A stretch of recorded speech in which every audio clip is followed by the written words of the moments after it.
ঢাকা রাজধানীতে প্রচুর পরিমাণ ভিড় এবং দেখতে পাচ্ছেন একদম রাস্তাঘাট সব ব্লক হয়ে আছে, কারণ ঘরমুখী মানুষ সবাই ঈদের ছুটি কাটিয়ে সবাই বাড়ির উদ্দেশ্যে রওনা দিয়েছেন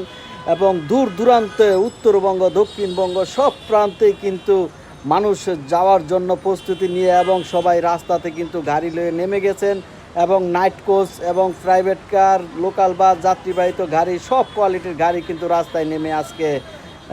ঢাকা শহরে প্রচুর পরিমাণ ভিড়ে অবতরণ হয়েছেন। তো আসলে রাস্তাঘাটের ভিতরে যে ফুটপাতে যেসব দোকানগুলা এগুলা যদি প্রশাসন